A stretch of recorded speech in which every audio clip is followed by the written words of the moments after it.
Halo, selamat berjumpa kembali dalam perkuliahan minggu ke-6. Pada pertemuan kali ini, kita akan mempelajari mengenai jenis pelatihan dan pengembangan karyawan. Dalam pertemuan kali ini, capaian pembelajaran adalah mampu mengetahui berbagai jenis pelatihan dan pengembangan karyawan. Jadi pertemuan ini adalah pertemuan bagaimana karyawan itu setelah berada di suatu perusahaan. Seleksi penerimaan karyawan yang telah terencana secara baik dan dilaksanakan dengan hati-hati tidak menjamin bahwa karyawan akan dapat bekerja dengan baik. Bahkan untuk karyawan yang memiliki potensi tinggi sekalipun tidak akan dapat melaksanakan tugasnya dengan baik jika tidak mengetahui pekerjaan apa yang harus dilakukan dan bagaimana melakukannya. Oleh karena itu, diperlukan adanya orientasi karyawan untuk dapat membantu karyawan paham tentang apa dan bagaimana melakukan pekerjaan dengan baik. Orientasi karyawan menyediakan berbagai informasi yang dibutuhkan oleh karyawan baru untuk menjalankan tugasnya dan untuk lebih mengenal dengan dekat perusahaan tersebut. Terdapat setidaknya 4 tujuan umum orientasi karyawan. Yang pertama adalah membuat karyawan baru merasa nyaman. Yang kedua, memastikan bahwa karyawan baru mengetahui informasi dasar yang diperlukan dalam melaksanakan fungsinya dengan efektif. Yang ketiga, membantu karyawan baru memahami organisasi secara umum. Dan yang keempat adalah mensosialisasikan budaya perusahaan kepada karyawan baru tersebut. Pelaksanaan orientasi pada tiap perusahaan tidak selalu sama dalam hal prosedur dan lama waktu orientasi. Namun demikian, pada umumnya terdapat tahapan-tahapan orientasi yang dijadikan acuan oleh perusahaan untuk merumuskan proses orientasi karyawan baru. Tahapan-tahapan tersebut antara lain 1. Penerimaan informasi umum seperti lama jam bekerja, tunjangan atau fasilitas wisata kepada karyawan baru oleh bagian MSDM. Yang kedua, pengenalan karyawan baru kepada koordinatornya atau usernya secara langsung. Yang ketiga, pemberian informasi mengenai divisi tempat karyawan baru bekerja oleh user. Yang keempat adalah pengenalan karyawan baru kepada rekan kerja oleh usernya juga. Yang kelima, pengenalan lingkungan kerja oleh user. Dan yang keenam, pemberian motivasi kepada karyawan baru untuk melibatkan diri dalam kegiatan perusahaan. Karyawan baru yang telah menyelesaikan proses orientasi pada umumnya akan langsung memasuki masa pelatihan. Perusahaan memberikan fasilitas pelatihan tersebut dengan tujuan untuk melengkapi kemampuan dan keterampilan yang dimiliki karyawan baru agar dapat bekerja dengan baik. Pelatihan yang diberikan dapat berupa pelatihan singkat maupun pelatihan intens dalam waktu yang relatif cukup lama. Hal yang penting adalah apapun jenis pelatihan yang dipilih, perusahaan harus tetap memberikan pelatihan kepada seluruh karyawan baru, baik yang dinilai memiliki potensi besar maupun yang termasuk kategori biasa saja. Ini bertujuan untuk menjaga agar apa yang dikerjakan oleh karyawan baru tidak sia-sia dan sesuai dengan kebutuhan atau target perusahaan.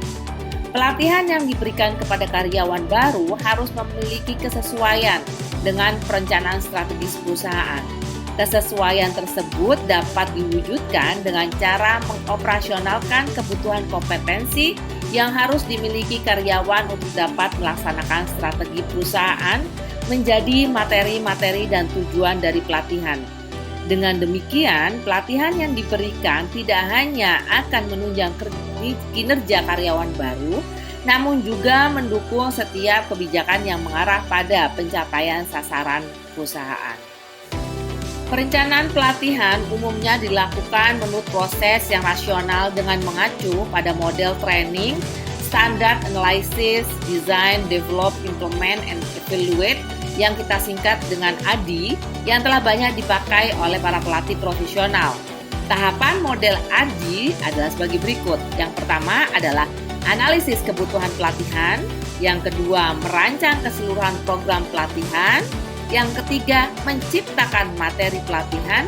Yang keempat, melaksanakan pelatihan.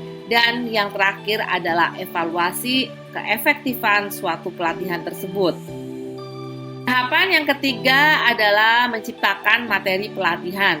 Tahapan ini berisi perumusan dan penetapan dari berbagai materi yang akan disampaikan dalam pelatihan. Berikut metode penyampaiannya.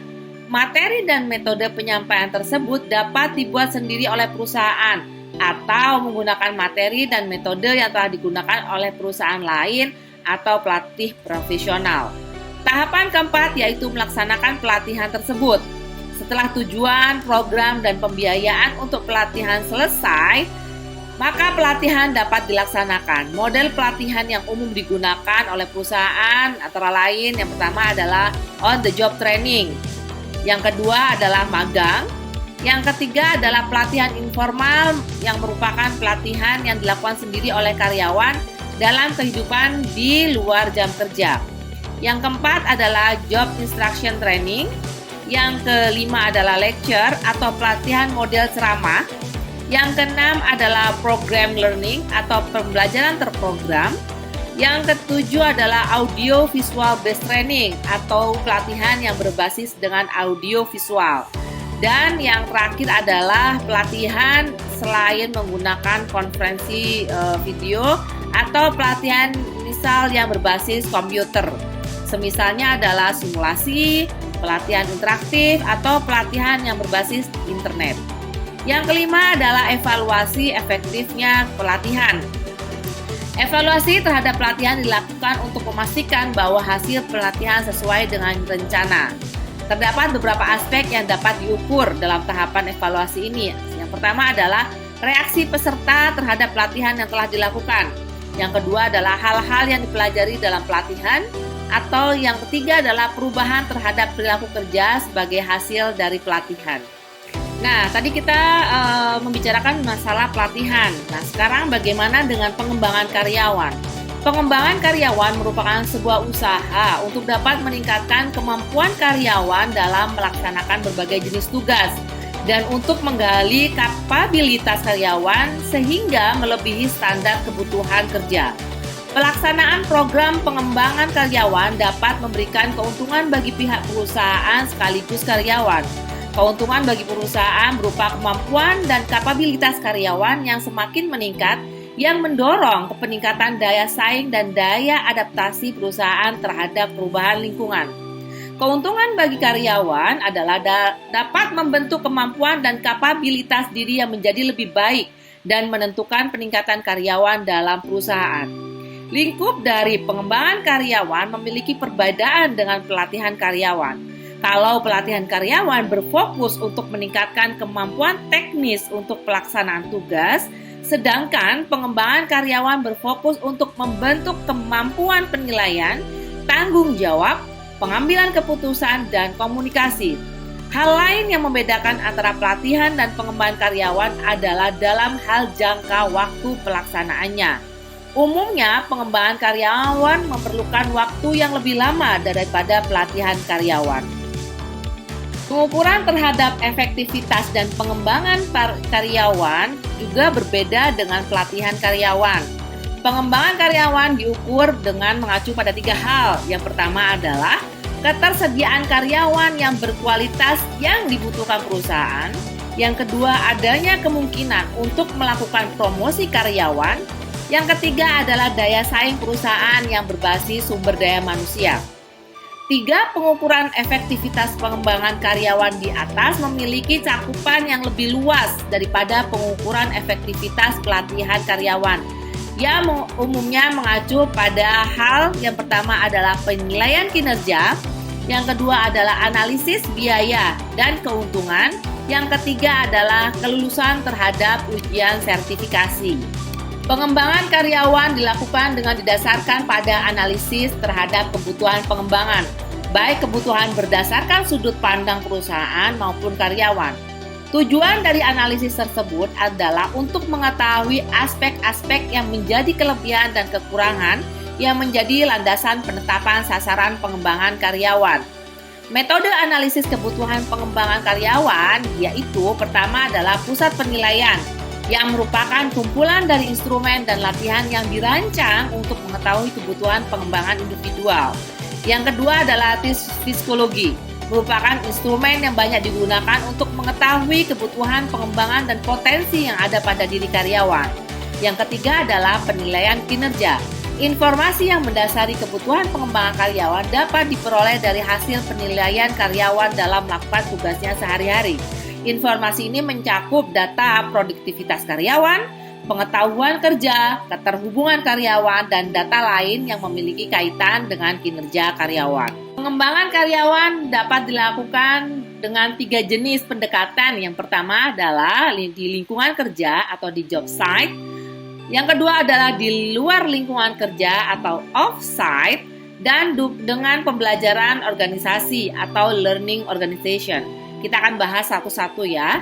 Kalau pendekatan di lingkungan kerja, yaitu dilakukan dalam lingkungan kerja semisal metode pembinaan atau coaching. Yang kedua adalah penugasan karyawan ke dalam rapat atau komite. Yang ketiga adalah melakukan rotasi pekerjaan. Dan mungkin yang lainnya adalah seperti pendampingan. Yang kedua adalah pendekatan di luar lingkungan kerja. Jenis pendekatan pengembangan karyawan yang dilakukan di luar lingkungan kerja semisal adalah dengan kursus atau seminar. Misalnya juga adalah pelatihan di luar ruangan atau pemberian cuti panjang dari pekerjaan suatu perusahaan untuk menangani proyek lain. Dan yang ketiga adalah pembelajaran organisasi. Organisasi dapat melaksanakan pengembangan karyawan melalui penerapan konsep pembelajaran organisasi yang memiliki karakteristik adanya aktivitas berbagi pengetahuan, nilai budaya, dan kepemimpinan untuk mendorong pembelajaran individu. Dengan adanya konsep ini, maka karyawan yang memiliki minat untuk mengembangkan kemampuannya dapat secara aktif belajar dari berbagai pihak dalam perusahaan. Pembelajaran organisasi diwujudkan dalam pembuatan fasilitas pembelajaran dalam organisasi, pembuatan pusat pengembangan karir, dan pembuatan portal informasi secara online. Nah, itulah penjelasan dari pertemuan kali ini. Apabila ada yang ingin didiskusikan, bisa melalui forum. Dan silakan mengerjakan tugas-tugas yang telah saya submit dalam sistem. Terima kasih, semangat belajar ya!